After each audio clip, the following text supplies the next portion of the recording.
You're sitting on your couch, the soft glow of a screen reflecting in your eyes, watching your dog sleep on the rug. Perhaps he's a golden retriever, a pug, or a mutt of 1,000 lineages, but in this moment, he is doing that thing all dogs do. His paws are twitching, his nose is wrinkling, and he's letting out those tiny muffled woofs that signal a chase in the theater of his mind. To you, this is a heartwarming domestic scene. It's a moment of peace, a testament to the comfort of your modern life. You see a pet, a companion whose greatest survival skill is knowing exactly which head tilt will earn him a piece of your sandwich. But if we were to peel back 40,000 years of history, to strip away the drywall of your house, the electricity in your wires, and the safety of your neighborhood, you would realize that this sleeping creature is not just a companion. He is a piece of evolutionary hardware. He is a biological radar that you have simply forgotten how to read.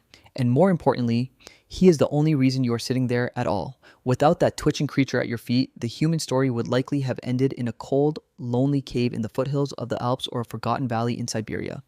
We like to tell ourselves that we conquered the world because we were smart, because we had fire, or because we invented the spear. But the fossil record suggests a much darker, more fragile truth. We were a tropical primate, furless and weak, trying to survive a planetary-scale catastrophe called the Ice Age. We were being out-hunted, out-muscled, and out-sensed by every other predator on Earth. We were a species on the brink. And then we did the unthinkable. We merged with a monster. To understand why the wolf had to choose us, you first have to understand just how useless a solo human is in the wild. Imagine yourself 35,000 years ago. You are standing on a ridge in Central Europe. The wind is a physical blow, scraping against your skin with the force of 1,000 needles. You have a spear? Yes. You have a fire? Yes. But you are also biologically blind. Your sense of smell is a joke. You possess about 6 million olfactory receptors, which might help you tell if meat has gone bad, but it's useless for tracking a reindeer 5 miles away through a blizzard. Your hearing is limited to a narrow band of frequencies. You are deaf to the high-pitched, ultrasonic rustle of a predator creeping through the dry grass behind you. And your eyes? Once the sun dips below the horizon, you are a victim. Your night vision is abysmal. In the absolute blackness of a prehistoric night, you aren't an apex predator. You are a protein bar in a leather wrap waiting to be found. During the Ice Age, the fear gradient was constant. Every time you fell into a deep sleep, you were gambling with your life. You had to stay awake to guard the fire, but the more you stayed awake, the more your cognitive functions declined. This is the primate trap. To be smart, we needed deep REM sleep to process information, but to sleep deeply was to be defenseless. This was a mathematical dead end for our species. We couldn't grow smarter because we were too afraid to sleep. This is where the anomaly begins. All around you, in the darkness beyond the firelight, were the wolves. At the time, they were the most successful land predators on the planet. They had everything we lacked. They could see through time using their noses, smelling where an animal had been 3 days ago. They could hear the heartbeat of a mouse under a foot of snow, and they could navigate the pitch-black woods with the confidence of gods. For millions of years, the relationship between primates and wolves was simple. They ate us, and we feared them. We occupied the same ecological niche, the top-tier carnivore. We were rivals, competitors for the same meat, the same valleys, and the same survival. By all the laws of biology, we should have wiped each other out, but something glitched in the engine of evolution. A small population of wolves began to hang around the edges of human camps. They weren't there to attack, they were there to scavenge. And a small population of humans didn't throw spears at them, they threw scraps of bone. This was the birth of the hybrid species. We didn't just tame an animal to be a tool, like we did with horses or cattle much later. We formed a biological merger. We traded our scraps and our fire for their senses. The moment a human and a wolf dog began to sleep in the same space, the fear gradient vanished. The wolf took over the sensory duties. He became the external radar that never turned off. With a wolf at the mouth of the cave, the human could finally achieve something that had been impossible for 1,000,000 years. Deep, restorative, uninterrupted sleep. This extra sleep didn't just make us feel better, it allowed our brains to explode with creativity. It gave us the cognitive bandwidth to invent art, complex language, and better technology. We didn't win because we were stronger than our cousins, the Neanderthals. We won because we were the only ones who figured out how to outsource our fear to another species. As you look back at that dog on your rug, understand that his twitching paws are the echo of a 40,000-year-old pact. every human alive today is the descendant of a line of sapiens who were weird enough to feed a monster. We are a two-species miracle. We are the primates who learned how to see through the eyes of a wolf. But why did the wolf make this choice? What could possibly drive the world's most successful hunter to trade its freedom for the scraps of a hairless ape? The answer isn't friendship, at least not yet. The answer is a high-stakes, biological gamble that rewired the genetics of the wild forever. In the next chapter, we are going to look at the external radar. We're going to find out how the wolf didn't just guard our camps, but how it literally changed the structure of the human brain by allowing us to finally close our eyes. Take a deep breath. Right now, as you inhale, your nose is processing a stream of chemical data that, to you, is almost entirely silent. You might smell the faint aroma of the coffee you drank an hour ago, or the scent of the laundry detergent on your shirt. To you, your sense of smell is a secondary tool, a biological afterthought compared to the high-definition, cinematic world provided by your eyes. We are visual primates. We live in a world of light. But for the wolf that stepped into the light of our campfires, the world didn't look like a picture. It looked like a chemical map. A wolf possesses up to 300 million olfactory receptors in its nose. You have 6 million. To put that in perspective, if a human sense of smell is like being able to see a single candle in a dark room, a wolf's sense of smell is like being able to see every single light in a major city from the cockpit of an airplane. A wolf doesn't just smell food, it smells time. It can smell who stood on this patch of grass 3 hours ago, which direction they were headed, and whether they were afraid, healthy, or wounded. When the wolf chose to align itself with the human, we didn't just get a hunting partner, we performed a sensory graft. But we effectively outsourced our weakest senses to a biological specialist. And in return for this trade, the wolf gave us the greatest luxury in the history of our species, the ability to turn off.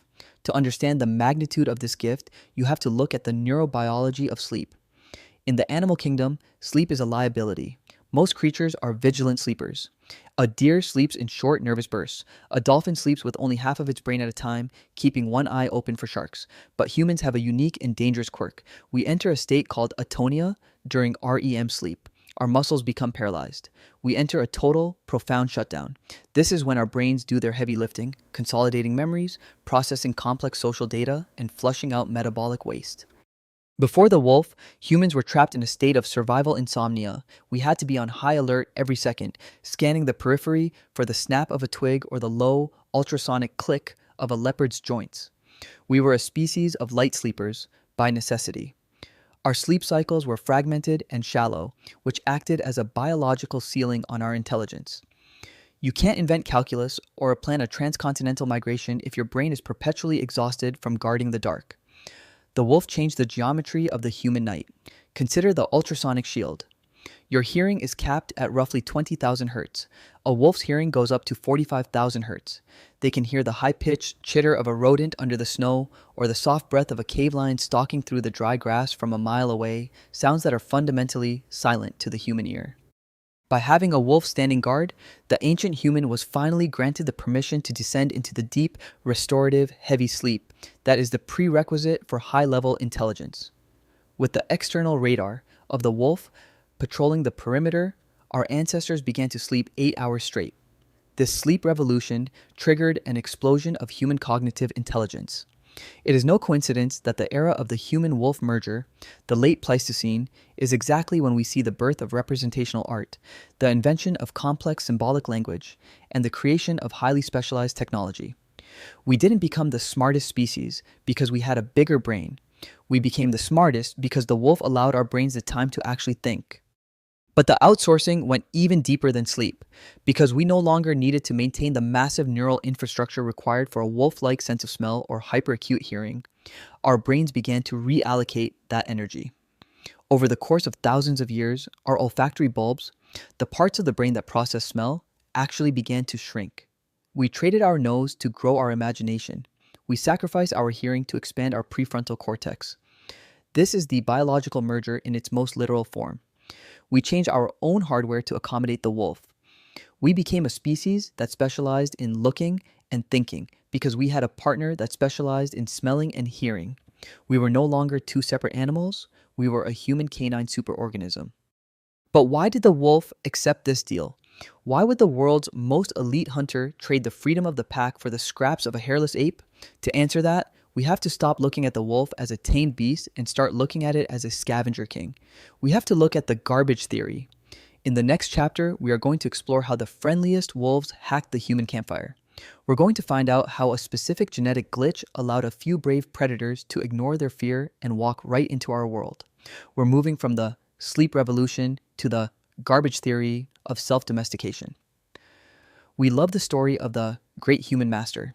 We love to imagine an ancient hunter, draped in furs, stalking through the snow to kidnap a lone wolf pup from its den, raising it with a firm hand, and breaking its wild spirit until it became a loyal soldier. It's a story that flatters our ego. It places us in the center of the universe as the architects of life. But according to modern evolutionary biology, that story is almost certainly a lie. The truth is far more humbling. We didn't domesticate the wolf. The wolf domesticated itself. In the language of science, this is known as the commensal pathway. It suggests that the dog didn't begin with a human choice, but with a wolf's glitch. To understand this, you have to understand the flight distance, the invisible mathematical radius of safety that every wild animal carries in its brain. If you step inside that circle, the animal's amygdala fires a massive dose of cortisol into its bloodstream, and it either fights or it vanishes. For a wild wolf, that distance is huge. We were the most dangerous thing in their world, and for millions of years, their biology ensured they stayed 1,000 yards away from us. But 40,000 years ago, as the Ice Age tightened its grip on the planet, the economics of hunger began to change. Human camps were no longer just temporary stops. They were calorie-dense islands in a sea of ice.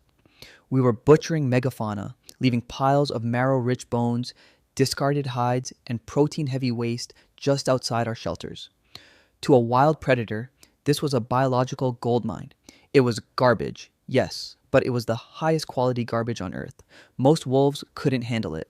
The smell of the human, the flickering of the fire, the sound of our voices, it triggered an overwhelming fear response. They stayed in the dark, starving while looking at a feast. But in every population, there is genetic variation. A few outlier wolves were born with a shorter flight distance. Their fear response was slightly broken. Their cortisol levels were lower. They were the brave ones, or perhaps just the most desperate. These peripheral wolves began to realize that if they could tolerate the terrifying proximity of the human, they could eat better than any alpha in the deep woods. They didn't have to hunt a 2-ton mammoth and risk a broken jaw. They just had to wait for the hairless apes to go to sleep. This was a high-stakes evolutionary gamble. The wolves that were too aggressive were killed by human spears. The wolves that were too afraid stayed in the forest and starved. But the wolves that were just right, the ones who could sit at the edge of the light and wag a cautious tail, they survived. They were the ones who had enough calories to nurse their pups through the winter. This was survival of the friendliest. Over hundreds of generations, these wolves began to drift away from their wild cousins. They weren't being trained by humans. They were being filtered by the human environment. They were becoming a new kind of animal, one whose primary survival skill wasn't the ability to kill, but the ability to coexist. By the time humans realized what was happening, the takeover was already complete. The wolf had moved from the garbage pile to the fire circle. It had traded the brutal, uncertain freedom of the wild for the steady, high-energy security of the human economy. It had hacked our society before we even knew we had one. But here is the most incredible part of the garbage theory. When you change an animal's fear response, you accidentally change their entire physical form. Nature has a strange bundle of traits that always come together when an animal loses its adrenaline. As these wolves grew tamed, they didn't just become nicer. They began to look different. Their ears started to flop. Their tails began to wag and curl. Their snouts shortened, and white patches appeared on their fur. They were starting to look like the dogs we recognize today.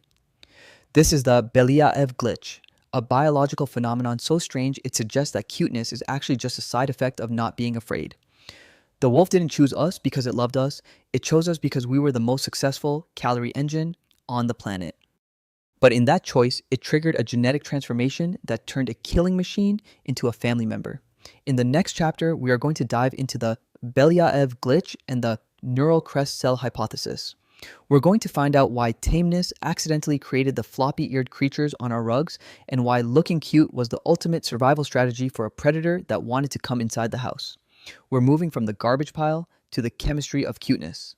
Imagine that first wolf dog, the one with the shorter flight distance. finally standing within the circle of the human fire. It's a tense, fragile piece. The humans are watching for a snap of the jaws, the wolf is watching for the thrust of a spear. But as the generations pass and the fear response in these camp following wolves continues to drop, something bizarre begins to happen to their bodies. They aren't just getting nicer, they are literally melting. Their fierce, predatory masks are dissolving into something softer, something rounder, and, to the human eye, something hauntingly familiar. For a long time, we thought that the look of a dog, the floppy ears, the wagging tails, the splotchy white patches of fur was something humans intentionally bred for.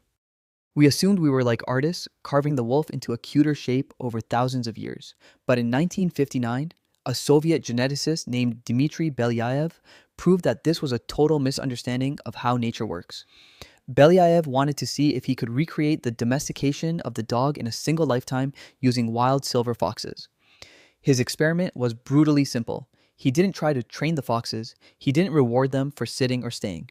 He only tested one thing: how they reacted when a human approached their cage. The foxes that snarled and snapped were excluded. Only the 5% of foxes that remained calm, the ones who didn't experience a massive adrenaline spike, were allowed to breed. Belyaev's results were a biological earthquake. In just 10 generations, the foxes began to display what we now call domestication syndrome. So they weren't just tame, they were physically transformed. They developed curly tails, their ears stopped standing upright and started to flop. Their muzzles shortened, and their coats, once a solid camouflage silver, became splotched with white and black piebald patches. The most shocking part? Belyaev hadn't selected for any of these traits. He hadn't tried to make them look like dogs. He only selected for low adrenaline. This revealed a deep, hidden glitch in the vertebrate blueprint, a secret link between the meekness of the spirit and the shape of the body.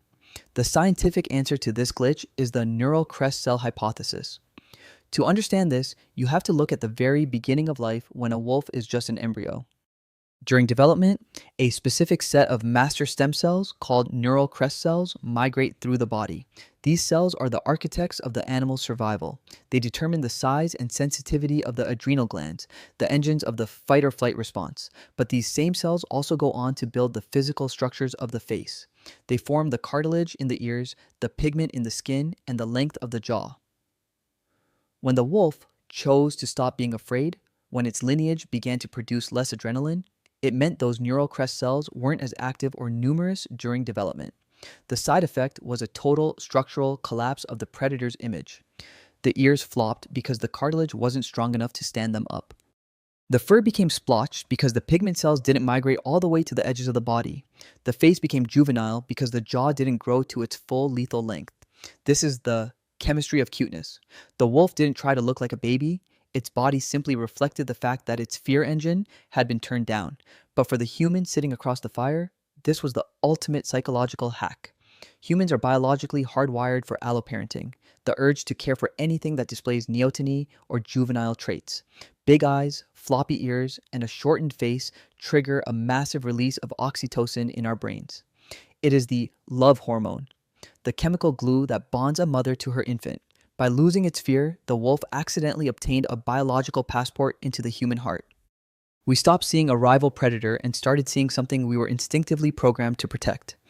The wolf had successfully performed a hostile takeover of our caregiving instincts.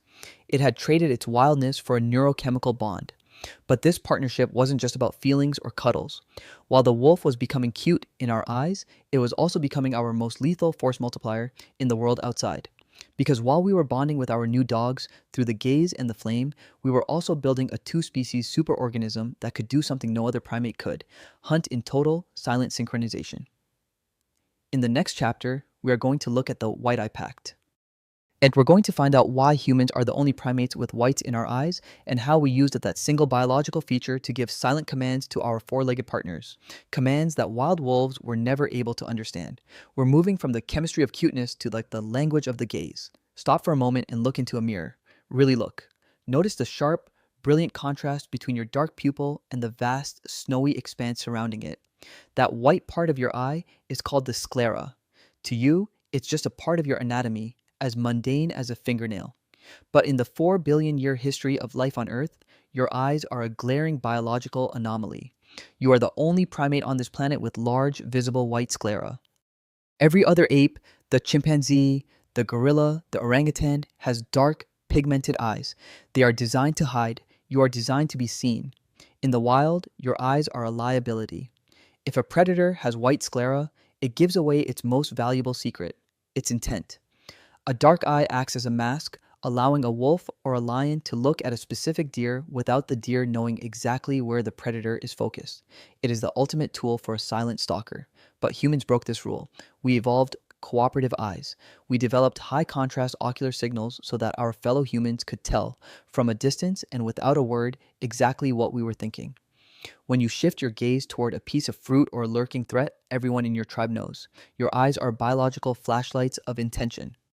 And while this was a revolutionary tool for human to human cooperation, it became something much more powerful when the wolf decided to look back at us. This is where the pact moved from the stomach to the soul. If you give a wild wolf a puzzle it can't solve, like a piece of meat locked in a box, the wolf will try to solve it with brute force. It will bite, scratch, and eventually give up. It will never look at a human for help. To a wild wolf, you are either a threat or a resource, but you are not a partner. But if you give that same puzzle to a dog, even a puppy that has never been trained, it performs a radical cognitive maneuver. After a few failed attempts, it will stop. It will sit back, and it will look directly into your eyes. This is not a trick. This is a fundamental rewiring of the canine brain. Dogs are the only non-primates on Earth that have mastered the human gaze. They are the only species that instinctively understands that your eyes are a window into a hidden world of information. They don't just look at you, they look into you. They are searching for the silent command. During the Ice Age, this white eye pact turned the human-wolf duo into the world's first super predator. Imagine a hunter and his proto-dog tracking a herd of reindeer through a thick, fog-choked valley. In the silence of the hunt, shouting is a death sentence. It would scatter the prey in an instant, but they don't need to shout. The hunter only needs to shift his eyes toward a specific ridge. The dog sees the white of the hunter's eye move. It follows the direction of the gaze, interpreting the intent behind the look, and immediately breaks into a silent run to flank the target. This was the silent language of the Pleistocene. We didn't just share our fire, we shared our theory of mind. We invited another species to participate in our internal world. This gaze communication is so deep that it actually hacks our neurochemistry. In 2015, a landmark study found that when dogs and humans gaze into each other's eyes, both species experience a massive, simultaneous spike in oxytocin. This is the love hormone, the same chemical glue that bonds a mother to her newborn infant. The wolf had done the unthinkable. It had not only overcome its anthro-aversion, its innate fear of humans, but it had successfully hijacked the most sacred chemical circuit in the human brain. By looking at us with those expressive, vulnerable eyes, dogs triggered a response in our ancestors that made it impossible to treat them as just tools. We began to treat them as kin. We began to treat them as us. This shared gaze gave sapiens an unfair advantage. We were no longer limited by our own weak senses. We had a partner that could read our intentions and execute them with the speed and lethality of a wolf. This partnership was the force multiplier that allowed us to do what no other human species had ever done. While we were looking into the eyes of our dogs, our cousins, the Neanderthals, were still hunting alone. They were stronger, they were tougher, and they had been in Europe for 300,000 years. But they didn't have the pact. Baitin, and as we will see in the next chapter, that single biological omission was the reason they vanished into the frost. We are moving from the language of the gaze to the war for the planet. We're going to find out how the wolf didn't just choose us, it chose the winner of the Ice Age and helped us destroy everyone else. Imagine you are a Neanderthal hunter standing in a limestone valley in what is now modern-day France, roughly 35,000 years ago. You are a biological masterpiece of the Ice Age. You have a barrel chest designed to warm the freezing air before it hits your lungs. You have thick, dense bones and muscles like knotted oak. You are stronger, tougher, and more resilient than any Homo sapiens could ever hope to be. You have survived in this frozen landscape for 300,000 years, outlasting brutal climate shifts that would have erased a lesser species. You are the tank of the prehistoric world, but today you are starving. You've been tracking a herd of bison for 3 nungae, but every time you get close enough to strike with your heavy thrusting spear, the wind shifts, the herd scents you, and they vanish into the white void. You are a solo predator and your energy budget is failing. To maintain that massive muscle mass in this cold, you need nearly 5,000 calories a day. If you don't make a kill soon, your body will begin to consume itself. Then you hear it, a sound that has never existed in this valley before, a sharp, rhythmic, melodic yelp that carries for miles across the tundra. You look across the ridge and see a group of the new people, the sapiens. They are slender, fragile, and look entirely out of place in the frost, but they aren't alone. Running ahead of them, flanking the bison, are a dozen wolf dogs. They are herding the prey, cutting off the escape routes, and driving the bison directly into the path of the sapien spears. This is the core of the Neanderthal War. For decades, archaeologists have struggled to explain why our stronger, more adapted cousins vanished so quickly after sapiens arrived in Europe. We used to think we killed them in a genocidal war. Then we thought we were simply smarter. But a radical theory proposed by anthropologist Pat Shipman suggests a much more dog-centric reality. We didn't win because of our brains alone. We won because we were the only ones who formed the apex predator merger. This is the Shipman hypothesis. It argues that the introduction of the wolf dog was the force multiplier that tilted the scales of history. We weren't just a new species of human moving into Europe. We were an invasive superorganism. In the brutal economy of the Ice Age, survival was a game of return on investment. Every time a Neanderthal went for a kill, he had to get close, within arm's reach, to use his heavy spear. This was high risk, high energy hunting. Neanderthal skeletons are often found with healed fractures that resemble the injuries of modern day rodeo riders. They were getting kicked, gored, and trampled just to get a meal. Sapiens, however, had the dog. The dog performed the dirty work of the hunt. They tracked the prey using their 300 million scent receptors, saving the humans hours of aimless wandering. They cornered the animal, baying and nipping, holding gnaw in place so the humans could strike from a safe distance with throwing spears or atlatls. This partnership increased the sapiens' kill rate by an estimated 30 to 40%. But more importantly, gnaw reduced the price of a mistake. If a dog was injured in a hunt, the human stayed safe. If the human stayed safe, the tribe survived. Because we were hunting more efficiently, we were consuming more protein. This surplus of calories didn't just fill our bellies, gnaw fueled the energy-hungry human brain. Gnaw allowed our populations to explode. While Neanderthal groups were limited to small, isolated families because they couldn't find enough food to support a large tribe, sapiens were forming megabands. We were the first invasive species that brought its own army with no. But why didn't the Neanderthals just get their own dogs? They were intelligent, they had fire, and they had been living alongside wolves for 10 times longer than we had. The answer might lie in that white-eye pact we discussed. To make a dog work as a partner, you need a very specific kind of communication, a silent language that allows two different species to read each other's minds without making a sound. Because Neanderthals likely lacked the white sclera of the eye, they couldn't talk to the wolves through a glance. To a Neanderthal, the wolf remained a rival. To a sapiens, the wolf became an extension of the self. By the time the ice began to melt, the Neanderthals were gone. They weren't wiped out by spears. They were economically excluded by a two-species superorganism that was simply too efficient to compete with. We ate their calories, we took their valleys, and we did no all with a partner that could smell their fear before we even saw them. But the wolf's choice to stay with us wasn't just about the hunt. Once the survival of the day was secured, the relationship began to shift from utility to something much more profound. We didn't just share our meat. We began to share our souls. In the next chapter, we are going to look at the first tier.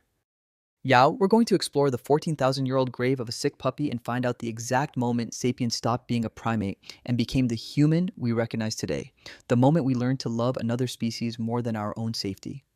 We're moving from the war for the planet to the birth of interspecies empathy. When your dog gets sick today, you likely don't think twice about the logic of helping him. You call the vet, you buy the medication, you sit on the floor and offer water from a bowl, and you stay up through the night listening to the rhythm of his breathing. To you, this is a moral imperative. He is a member of your family. But in the cold, brutal calculus of the Paleolithic, where every scrap of meat was a hard-won victory and every calorie spent on a non-productive mouth was a step closer to starvation, this behavior should have been impossible. For most of history, nature has been a world of utility. If a tool is broken, you discard it. If a hunting partner can no longer run, they are left behind. That was the law of the frost. But in 1914, in a basalt quarry in Oberkassel, Germany, archaeologists unearthed a grave that shattered this clinical view of our ancestors. Inside the grave, they found the remains of a man in his 40s and a woman in her 20s, but tucked between them, resting in the same red ochre-stained earth were the bones of a dog. It was a puppy, barely 7 months old. At first, scientists thought it was just a ritual sacrifice, a tool buried to help the humans in the afterlife. But when they performed a forensic analysis on the puppy's teeth, they discovered a story that was much more haunting. The puppy had contracted canine distemper, a lethal virus, when it was only 19 weeks old. For a wild wolf, this would have been the end.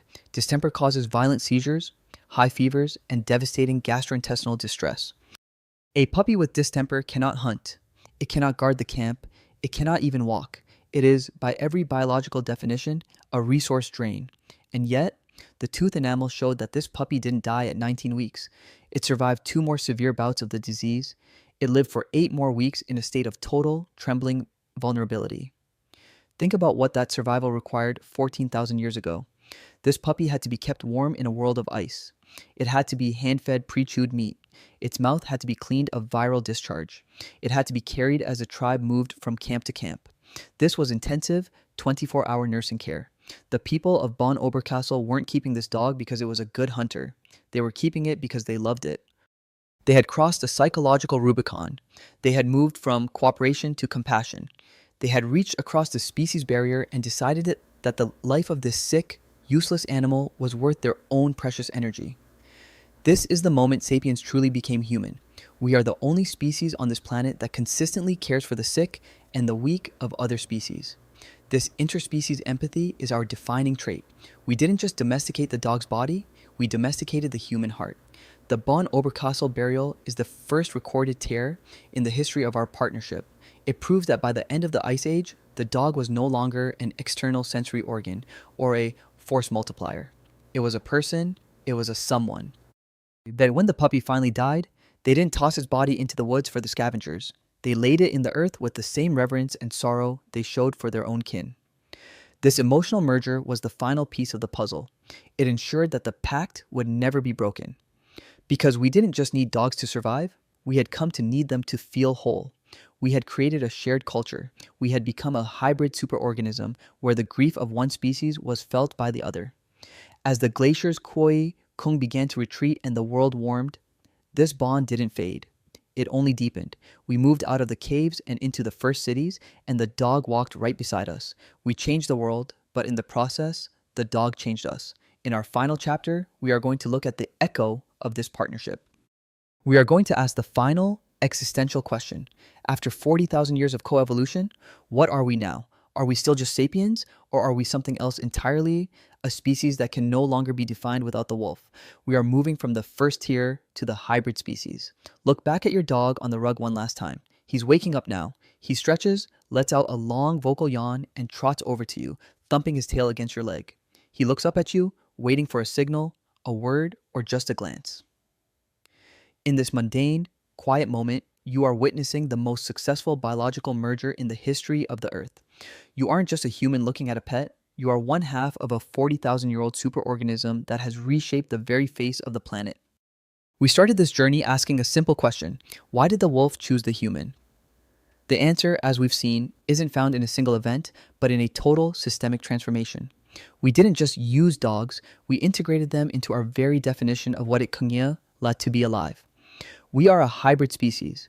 From the moment the first peripheral wolf stepped into the light of a sapiens campfire, our two lineages ceased to be separate. We became a mosaic. Think about the sheer scale of the outsourcing we've performed. We gave the dog our nose, and in return, we grew a brain that could map the stars. We gave the dog our ears, and in return, we developed a voice that could tell stories about the beginning of time. We gave the dog Quachunta vigilance, and in return, we gained the deep, restorative sleep that allowed us to dream of a better future. If we were to remove the dog from the human story, the result wouldn't just be a slightly less efficient hunter, it would be a different version of humanity altogether. Without the dog, we might still be that light sleeper in the cave, nervous and fragmented, our intelligence capped by the constant pressure of the fear gradient. We might have remained a localized species unable to conquer the Arctic or the Americas. We might have stayed solitary, like the Neanderthals, never developing the massive, interconnected social webs that define our modern world. In a very real biological sense, there is no such thing as a pure human. Our evolution has been a collaborative project. We are the architects of the dog's soul, having selected for their friendliness and their ability to read our eyes. But they are the architects of our success. We didn't conquer the Ice Age, we co-conquered it. We didn't survive the dark, we shared it. This is the echo of the pact. It lives in the oxytocin that floods your brain when you pet a dog, the chemical bond that was forged in the blood and snow of the Paleolithic. It lives in the very structure of your eyes, with their bright white sclera designed to communicate Voimalt partner that has been watching you for 1,000 generations. But this partnership carries an existential weight.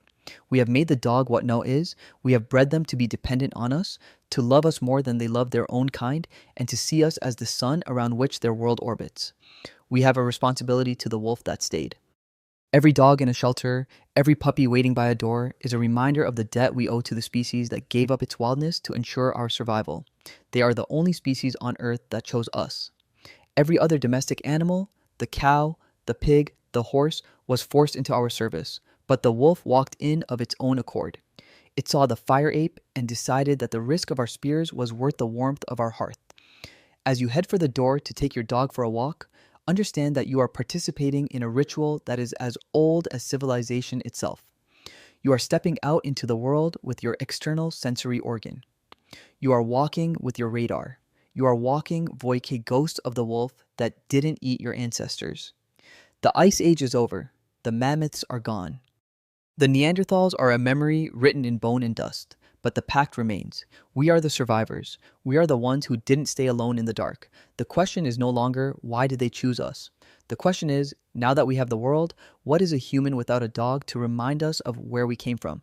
Nature doesn't have a hospital. It only has us, and we only have them.